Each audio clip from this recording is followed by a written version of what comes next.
جی بسم اللہ الرحمن الرحیم. ناظرین السلام علیکم. پروگرام طلب خیر کے ساتھ حاضر ہیں. آپ کے سوالات، ان کے جواب. اور آج کچھ تھوڑا سا، کیونکہ کچھ سوال ایسے آ جاتے ہیں کہ جو استخراج قرآن سے ہٹ کے ہوتے ہیں جی، مگر وہ ان کا جو تعلق ہے وہ قرآن سے ہے، انبیاء پہ، معصومین، سیرت طیبہ پہ.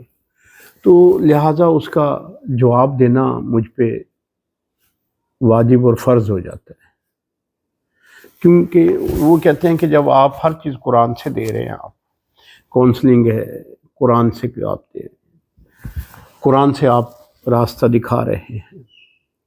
ہمیں کچھ ایسے سوالات ہیں جو ہم ایک عرصے سے،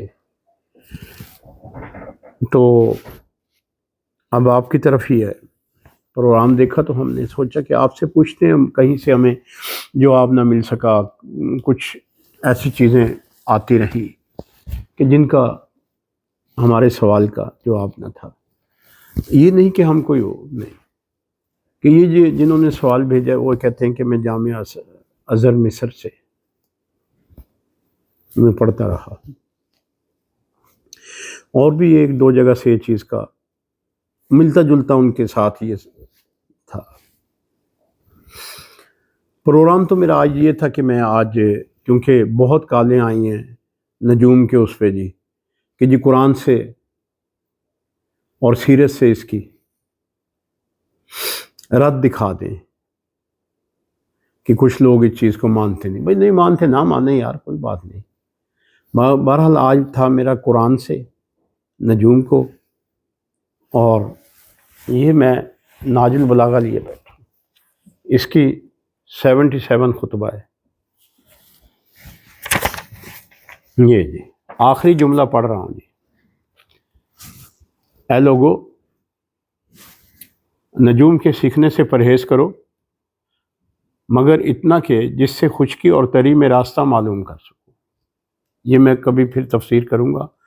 جو جہاز یا جو سمندر یا دریاؤں میں جو سفر ہوتے ہیں راتوں کو، وہ ستاروں کو دیکھ کے ہوتے ہیں، معلوم کر سکو. اس لیے کہ نجوم کا سیکھنا کہانت اور غیب گوئی کی طرف لے جاتا ہے، اور منجم حکم میں مثل کاہن ہے. جو نجوم کرتے ہیں نا، یہ نجوم بیٹھے ہیں، یہ ہو جائے گا، وہ ہو جائے گا، کوئی خاتون ہے، کوئی مرد ہے، کوئی کچھ ہے، لوگ کرتے ہیں. بھائی تم یار، تمہیں اچھا لگتا تم سنے کرو، چلو. مگر یہ کہ منجم حکم میں مثل کاہن کے ہے، اور کاہن مثل سائر جادوگر کے ہے، اور سائر مثل کافر کے ہے، اور کافر کا ٹھکانہ جہنم ہے. بس اللہ کا نام لے کر چل کھڑے ہو. یہ ناج البلاغہ خطبہ 77 مولا علی علیہ السلام. جی آج کا جو سوال آیا تھا نا، جو میں آپ کو پہلے اظہار آپ کی خدمت میں عرض کر چکا ہوں. سوال تو بہت بڑا ہے. وہ کیا ہے کہ وہ بات ہے کہ میں کجا یہ کجا، کتھے میر علی کتھے تیری سنا.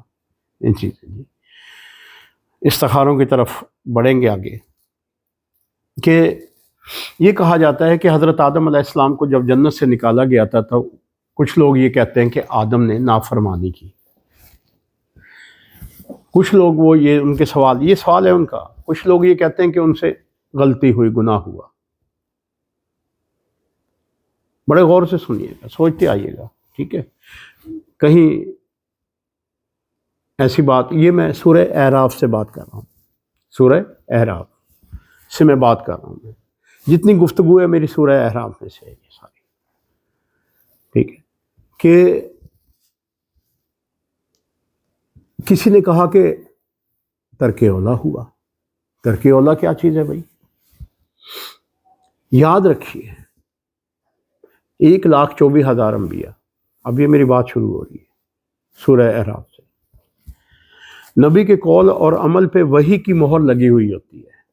کوئی بھی نبی 1,24,000 آدم سے لے کے جناب خاتم النبیین جناب سرکار محمد مصطفیٰ صلی اللہ علیہ وسلم، ہر 1,24,000 نبی کے قول اور عمل پہ وحی کی مہر لگی ہوئی ہوتی ہے۔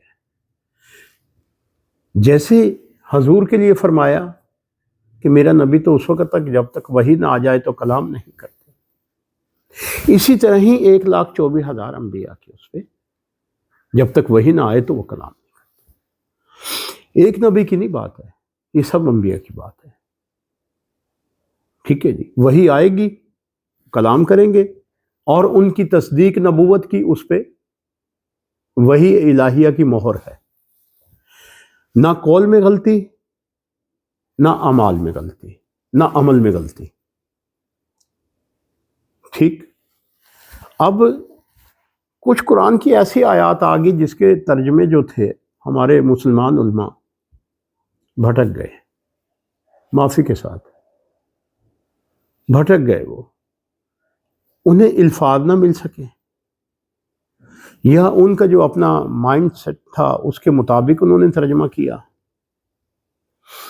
یا کچھ ایسے تھے کہ جنہوں نے ترجمے دیکھ کے، قدیم ترجمے دیکھ کے تو آگے ترجمے کر دیے، ان کا جائے لوگ پڑھیں گے، پڑھنے والوں میں الا ماشاء اللہ جنہیں قلیل قرآن کہہ رہے کہ ہم اہل عقل، اہل معرفت، اہل ولا، وہ بہت قلیل ہوں گے، کثیر پہ نہیں، کثیر پہ قرآن نے دعویٰ نہیں کیا، قلیل پہ دعویٰ ہے معرفت کا۔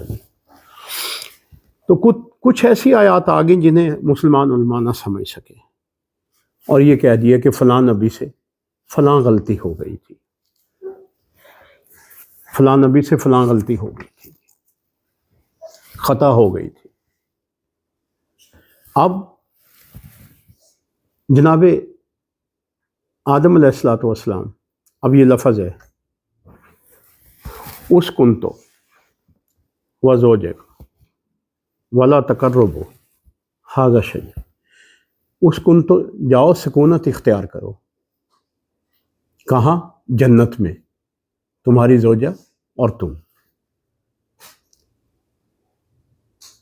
اور کیا کہا کہ وہاں ایک شجر ہے، اس شجر کے قریب نہ جانا ورنہ ہو جاؤ گے ظالموں میں سے۔ اب یہاں جو ہے نا، یہاں سمجھ نہیں سکے۔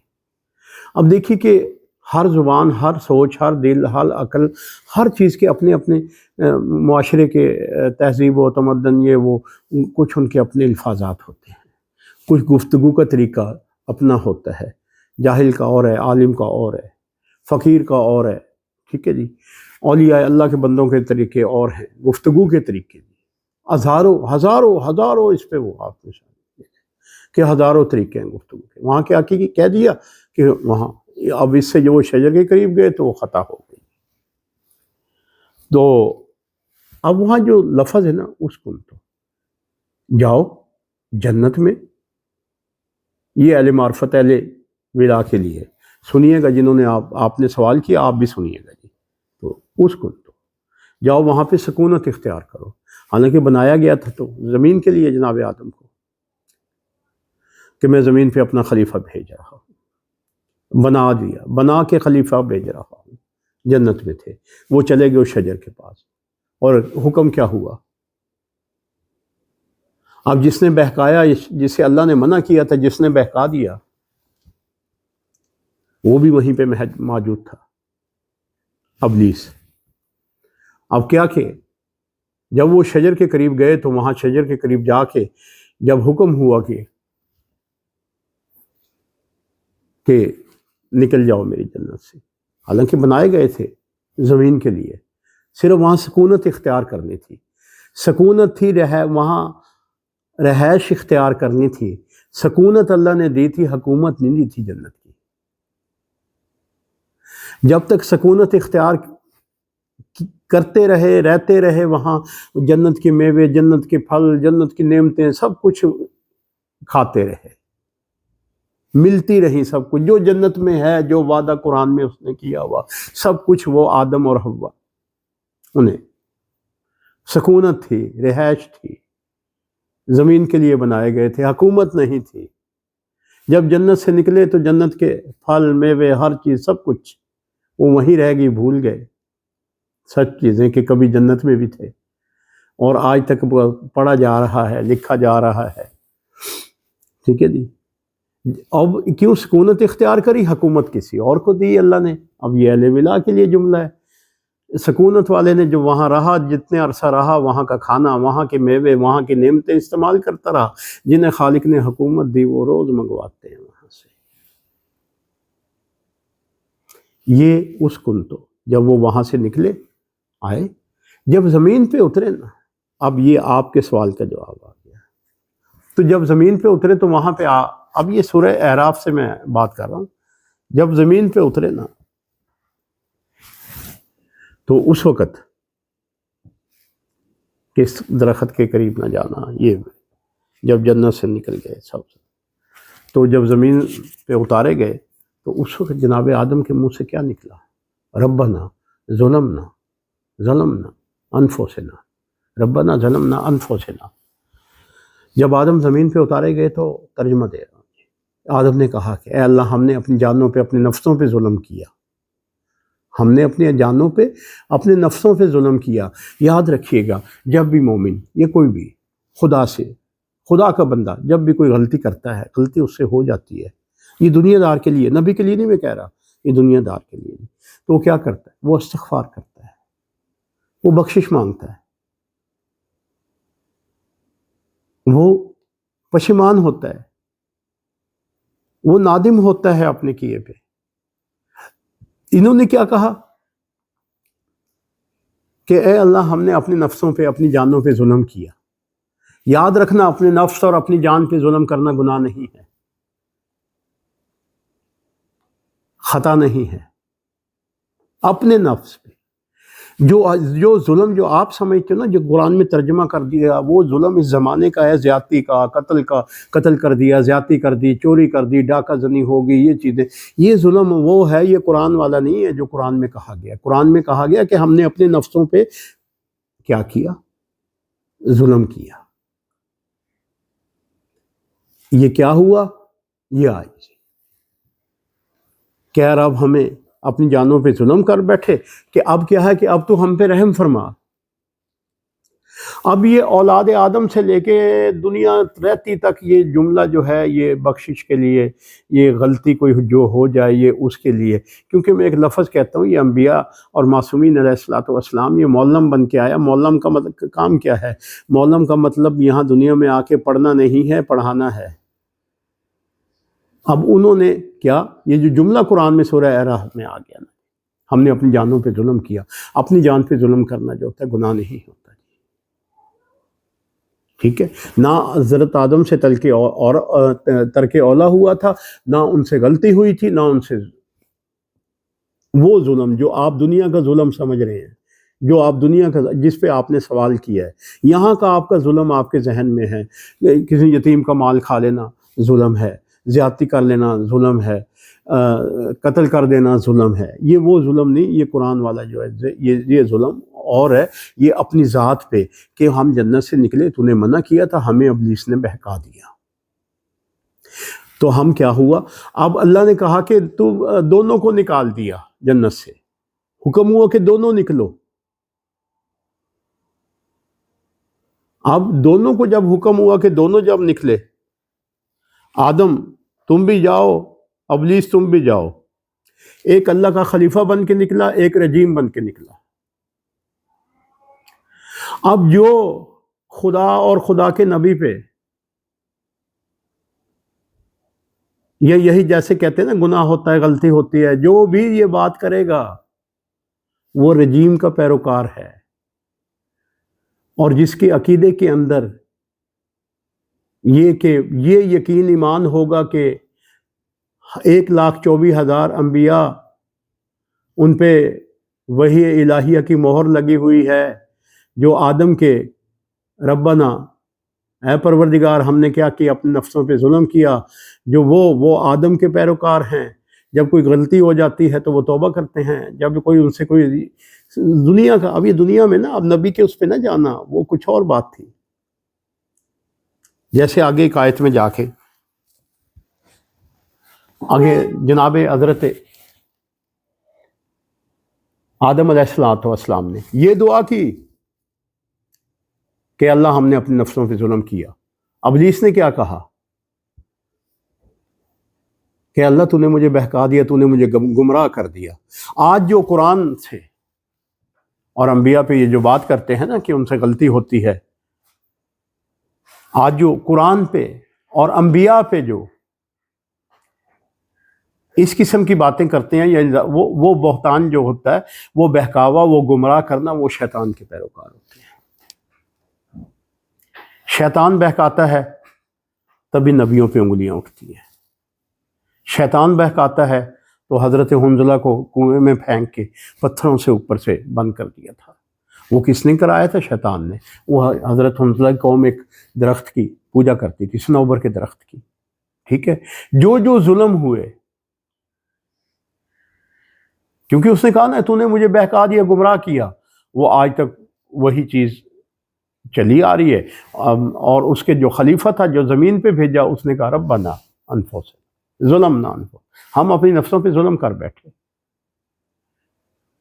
وہ جو ظلم ہے، جو نبی نے اپنے آپ کو کہا کہ ہم اپنے نفسوں پہ، وہ ظلم نہیں تھا، وہ غلطی نہیں تھی، وہ ترک اولا نہیں تھا، وہ گناہ نہیں تھا، معاذ اللہ، وہ کوئی ایسی بھول نہیں تھی، کوئی چوک نہیں تھی.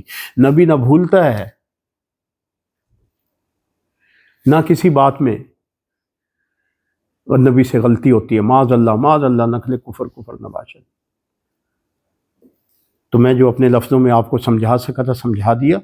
تو آگے ایک آیت پہ میں بات کروں گا اگلی دفعہ پھر میں، کیونکہ یہی ہے کہ جو اپنے عمل کی نسبت اللہ کی طرف، جو اپنے عمل کی نسبت اللہ کی طرف دے،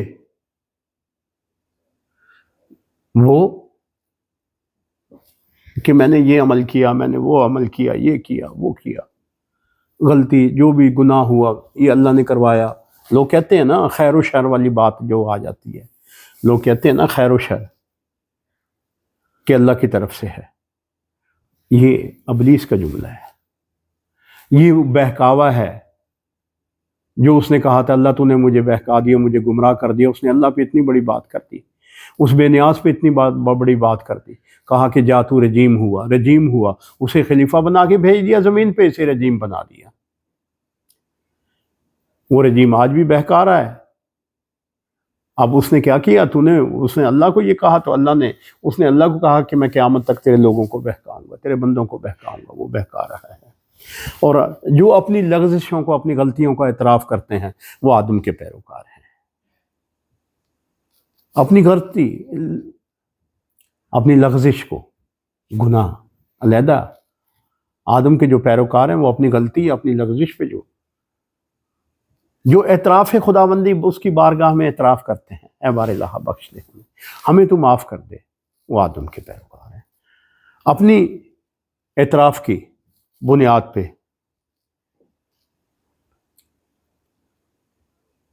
یہ نبی نے کیا کہا، ابلیس نے کیا کہا، ایک خلیفہ بن گیا، ایک رجیم بن گیا. تو ظلم کی جو خدا کی بارگاہ میں نا، اس کی ایک چھوٹی سی مثال یہ ہے کہ کسی چیز کو اس کے اپنے مقام سے ہٹا کے اس مقام پہ رکھ دینا جو اس کا مقام نہیں ہے، اسے ظلم کہتے ہیں. قرآن کا جو ظلم ہے، قرآن میں جو جس ظلم کا، وہ دوسرے دنیاوی ظلم کے جو اقرار ہوئے ہیں وہ بھی کریں گے بات، کہ اصل چیز کو ٹوپی، سر اور ٹوپی کی جگہ کہاں ہے؟ سر پہ. جوتی کی جگہ کہاں ہے؟ پاؤں. اب کوئی یہ کرے کہ جوتی کو اتار کے سر پہ رکھ دے، سر کو ٹوپی کو اتار کے پاؤں میں رکھ دے، اسے ظلم کہتے ہیں قرآن میں. اللہ کے اس میں اللہ کے جو الفاظ، جو یہ ظلم نہ جو حضرت آدم نے کہا، یہ وہ ہے کہ ایک چیز کو اس کے مقام سے اٹھا کے اس جگہ رکھ دینا جس کے وہ اہل نہیں. جی اب ہم چلتے ہیں. جی ہاں، ایک اور بات جس پہ آگے، جی آپ کا دوسرا سوال بھی ہے کہ اگر حضرت یونس مچھلی کے پیٹ میں تسبیح نہ کرتے، اسی سے متصل سوال ہے نا، جو آپ پھر دوں گا، لمبا ہو جائے گا. کیا تسبیح تھی؟ لا الہ الا انت سبحانک انی کنت من الظالمین. وہ ادھر جو حضرت آدم نے کہا، ادھر انہوں نے کہا من الظالمین، کہ میں نے اپنے نفس پہ ظلم کیا مچھلی کے پیٹ میں. اگر اور یونس بول رہے تھے، اگر یونس مچھلی کے پیٹ میں تسبیح نہ کرتے تو قیامت تک مچھلی کے پیٹ میں رہتے، نہ کرتے اگر یہ لا الہ الا انت تو وہ مچھلی کے پیٹ میں ہی رہتے. اگر یونس مچھلی کے پیٹ میں ہماری تسبیح، میں جملہ دہرا رہا ہوں، نہ کرتے تو قیامت تک، یہ اہل ولا کے لیے سمجھ جاؤ، سمجھنا میرے جملے کو نیاز کے طور پہ، کہ ہماری تسبیح نہ کرتا تو ہم قیامت تک یونس کو مچھلی کے پیٹ میں، اگر یونس ہماری تسبیح نہ کرتا تو ہم قیامت تک اسے مچھلی کے پیٹ میں رکھتے. آپ کیسے؟ مچھلی بھی قیامت تک زندہ رہتی، یونس بھی قیامت تک زندہ رہتے.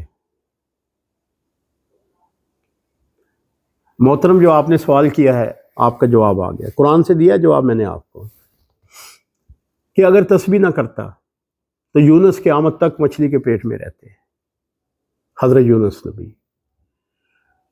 اور یونس قیامت تک پیٹ میں رہتے، یونس بھی زندہ رہتے، جس مچھلی نے انہیں اپنے پیٹ میں رکھا تھا وہ مچھلی بھی زندہ رہتی. یہ کیا ہے؟ یہ قدرت خداوندی ہے. وہ جسے قیامت تک چاہے زندہ رکھے، وہ جسے چاہے چھپا کے رکھے، جسے چاہے ظاہر کر کے رکھے. لے جی، آپ کا دوسرا جواب بھی آ گیا. اب چلتے ہیں جی ہم اپنے استخارے کی طرف. جی اس میں جی ہمیں پہلے تو ایک دعا ہے، مریضہ ہیں تو کینسر کے، جی میری آپ سے التجا ہے، ان کے لیے دعا کیجیے گا، اللہ انہیں شفا دے، تندرستی دے. دستگیر صاحب آپ کی والدہ کے لیے میری التجا ہے. جو پروگرام سن رہے ہیں جہاں جہاں تک ہے، ہاتھ اٹھائیے گا. خدا جانے آپ کی دعا کو خدا بندہ کریم اپنی بارگاہ میں، وہ صاحب مستجاب دعوات ہے. وہ جب دعا قبول کرنے پہ آتا ہے تو پھر نہیں دیکھتا کہ مانگنے والا کون ہے، کیا مانگ رہا ہے. رب العالمین ہے نا، اس کی رحمان و رحیمیت کی جوش آئے اسے، اللہ تعالیٰ انہیں شفا و تندرستی اور سلامتی اور زندگی عطا فرمائے. نالائن مصطفیٰ محمد مصطفیٰ علیہ رسول علیہ نبی کا صدقہ، صحاب رسول محمد و آل محمد کا صدقہ، پاک زہرا سید سلام اللہ علیہ کے صدقے، بی جناب سیدہ کی عصمت پہ چادر تطہیر کے چھاؤں میں اللہ انہیں شفا عطا فرمائے. آگے ہیں جی جی محتسم صاحب، جی آپ نے جو باہر کا اپنے جانے کا پوچھا ہے، باہر کے سوال آ جاتے ہیں، تو آپ نے جو باہر کے جانے کا پوچھا ہے اس میں تھوڑی سی دیر آ رہی ہے. جو آپ نے سورہ قرآن دی ہیں، آپ نے سورہ الحمد کی پہلی 2 آیتیں دی ہیں جی، اس کا جب استخراج ملا تو اس میں آ گیا ہے کہ صبر کرو اور انتظار کرو. جی ٹھیک ہے جی، استخراج قرآن سے، ان آیتوں سے نہیں جو آپ نے 2 دی ہیں، وہ تو آپ نے دی ہیں نا. آگے یہ جا کے قرآن کی سورہ النحل سے ہمیں ملا ہے کہ تم صبر کرو انتظار. اب اس میں صبر اور انتظار کا ٹائم معین نہیں ہے، کسی بھی ٹائم آپ کا، مگر ہے تھوڑی سی دیر اس میں جی. اس دیر میں آپ کا جو ہے نا یہ سلسلہ، یہ جو کام ہے یہ کام بن جائے گا جی. اس طرح جی محمد عباس ہیں جی، ٹھیک ہے کہ جی میں کام کرنا چاہتا ہوں. کام کون سا؟ کہ رقبہ لے کے کاشت کو جی نبیوں کا کام ہے جی. آپ نے ایک سورہ قدر کی آیت ہے اور ایک آپ کی سورہ جو ہے سورہ انعام کی آیت ہے. اب سورہ انعام جو ہے، انعام چوپائے والی سورہ، ٹھیک ہے، آپ سمجھ جائیے گا اسے تھوڑا سا، کہ زراعت کیجئے نبیوں کا کام ہے، اور چوپائے پالیے یہ بھی انبیاء کا کام ہے، تو خدا آپ کو برکت دے گا. تو آپ کیجئے، ضرور کیجئے گا جی، کہ میں یہ کام کرنا چاہتا ہوں. اور میں انتظار میں تھا کہ آپ جب جواب دیں گے تو میں اس کے بعد شروع کروں گا. آپ ربیع الاول، ربیع کہتے ہیں بہار کو، جب پہلی بہار آئے گی، میلاد نبی کا مہینہ آئے گا، جب آسمان و عرش و زمین سجیں گے، تو تم بھی اپنی کاش والے رقبے، زمین، سارے کاروبار کو سجا لینا سرکار کے نالین کے صدقے میں. آپ کو برکتیں ملیں گی۔ آگے ہیں جی یہ کنیز بی بی جی، اب ان کا سوال نہیں آتا اس میں جی، بس یہ کہوں گا جو آپ نے کہا ہے آپ کو زیارت نصیب ہوگی۔ آپ نے فرمایا کہ میں یہ سورہ رات کو روز پڑھتی ہوں اور ایک مدت ہو گئی ہے، اور اس کے سورہ میں جس نے مجھے تعلیم کی تھی اس میں یہ روایت کی تھی کہ اس میں تم سرکار کی زیارت کرو گے۔ جی آپ کی اگر یہ نیت ہے تو آپ کا یقین ہے اس سورہ کے اس پہ، تو زیارت کروں گی نہیں، کر چکی ہوں گی آپ۔ میرا یقین کامل ہے اس سورہ پہ، اتنا یقین کامل ہے جتنا موت نے آنا ہے، موت جتنا یقین ہے، تو آپ کر چکی ہوں گی۔ یہ علیحدہ بات ہے کہ اس نور مجسم نے، اس خدا بندہ کریم کی ذات نے اس نور مجسم کو آپ کے ذہن میں ان کی تصویر کو نہ رہنے دیا ہو۔ زیارت کر چکی ہوں، پڑھتی رہیے گا، خدا آپ کو کامیاب کرے گا۔ جی آگے ہیں جی ضمیر صاحب جی، کہتے ہیں کہ ایک عرصے سے پشت کے درد میں مبتلا ہوں۔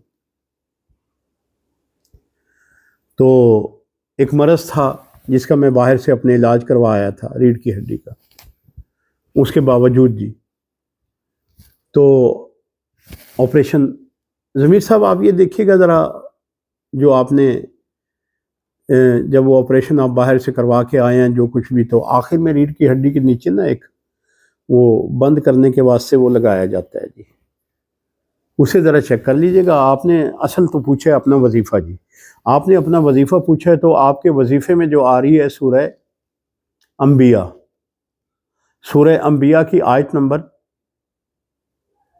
85 نہیں 84 85 86 جی، 83 84 85 یہ آپ کی آیات آ رہی ہیں۔ کوشش کیجئے گا کہ سخت جگہ پہ جہاں بالکل آپ کی کمر سیدھی ہو وہاں پہ وہ آپ جی، آپ نے وظیفہ پوچھا ہے، علاج کا میرا آپ کا مقصد نہیں، وہ تو میں ویسے کہہ گیا ہوں۔ آپ نے وظیفہ پوچھا ہے تو سورہ انبیاء کی آیت نمبر 84 85 86 یہ 3 آیات آ رہی ہیں۔ جب آپ لیٹنے لگیں، جب آپ سوئیں، سوتے ہوئے جی ان 3 آیات کو باوضو ہو کے، ویسے بھی آپ کی عبادت ہو جائے گی کہ باوضو ہو کے سونے سے آپ کا ہر جو سانس جو ہے وہ عبادت میں شمار ہوگا جی۔ اور جب آپ یہ آیات کو پڑھ لیجئے گا، آیات کی تعداد کوئی نہیں ہے، آپ نے تعداد پوچھی ہے، تعداد کوئی نہیں ہے، جتنی مرضی مرتبہ پڑھیے گا، جب تک نیند نہ آئے آپ پڑھتے رہیے گا، اللہ تعالیٰ کی ذات آپ کو تندرستی اور شفا دے گی، خدا بندہ کریم کی ذات جی، اللہ تعالیٰ کے فضل اور اسے فضل و کرم سے جی آپ کو شفا ملے گی جی، ٹھیک ہے جی۔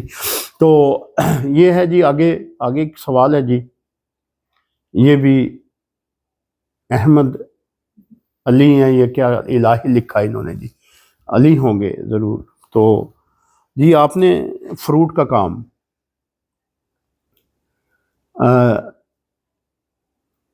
کہہ رہے ہیں کہ حالات ایران اور دوسرے بارڈر کے حالات نہ ٹھیک ہونے کی وجہ سے آج کل نقصان، تو دیکھیں آپ موقع مناسبت دیکھیں، آپ نے بھی وظیفہ پوچھا ہے تو آپ کے وظیفے میں سورہ اخلاص آ رہی ہے، اور سورہ اخلاص 66 مرتبہ آ رہی ہے، 66 بار آ رہی ہے۔ اللہ تعالیٰ آپ کو فائدہ دے گا، نقصان نہیں دے گا۔ جس چیز کا اندیشہ ہے، آپ صبح کے وقت اپنے جب ابتدا کریں اپنے کام کی، جب اپنے صبح کو بیدار ہوں، اٹھیں، نماز فجر پڑھنے کے بعد 66 مرتبہ سورہ اخلاص، سورہ توحید، تو وہ پڑھیے گا، اور انشاءاللہ اللہ آپ کو فائدہ دے گا، آپ کے کام میں برکت عطا فرمائے گا۔ بارڈر وغیرہ یہ چیزیں کوئی نہیں حائل ہوتی، جب اس نے عطا کرنی، رحمت عطا کرنی، برکتیں عطا کرنی ہے، تو خدا بندہ کریم کی ذات اس سوال کے ساتھ ہی میری دعائیں آپ کے ساتھ سدا باد رہیں۔ اللہ تعالیٰ آپ کو خوشیاں دے، پاک محمد مصطفیٰ اہل بیت رسول، ایام سفر چل رہے ہیں، کربلا والوں کا صدقہ، اسیران کوفہ و شام کا صدقہ، خدا بندہ کریم آپ نے اپنے فضل کرم بیماروں کو شفا عطا فرمائے، بے قراروں کو قرار عطا فرمائے۔ پروردگار عالم اللہ جن کے دلوں میں آرزویں ہیں اپنی اولاد کی خوشیوں کی، خدا ان خوشیوں کو مکمل کرے، تکمیل دے خالق کائنات۔ آپ کے ہر حاجت پہ میرا آمین ثم آمین، التماس دعا وسلام، دعا گو۔